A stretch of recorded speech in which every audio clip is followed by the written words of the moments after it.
Hello everyone, today I'm going to show y'all how to enlarge sheets of polymer clay.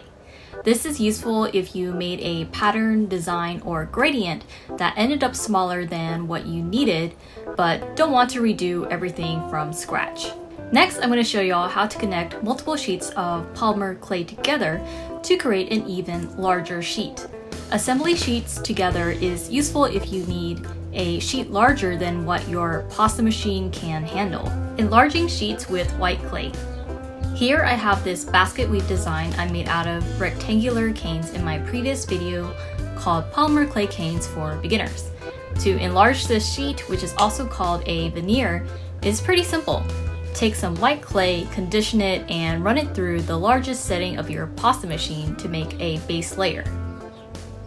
Next, place your veneer onto the white base and trim off the excess clay. Then run this through your machine again at the largest setting and gradually reduce the thickness setting until the sheet is at the desired thickness.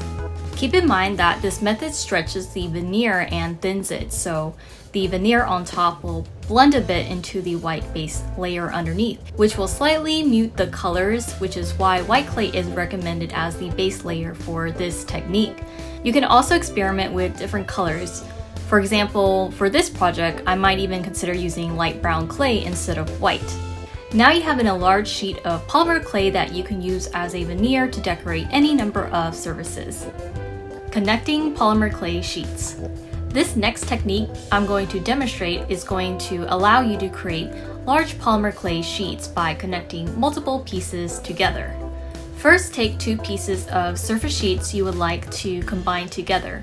Here I'm using some thick sheets of blue Kato clay as an example to show you that it works on firm clay as well.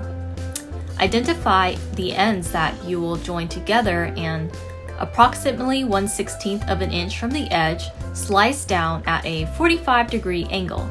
It doesn't have to be super precise, but just make sure whatever angle you create is mimicked on the other half as best you can. Then take the other half, flip it vertically, and do the same thing. And once you flip it back over, the two halves should connect together like a puzzle.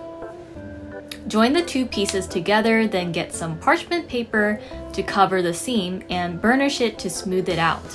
This method works great not only for large sheets, but for smaller applications as well. You can keep adding more sheets as you desire with this method until it reaches the size you want. I'm just doing it as a smaller portion because I have a limited amount of blue clay for the example.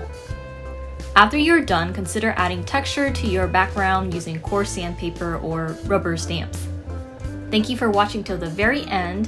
While these two techniques are relatively simple, they will allow you to be more flexible with your projects. If you learned something new, please give this video a thumbs up and good luck with your next project.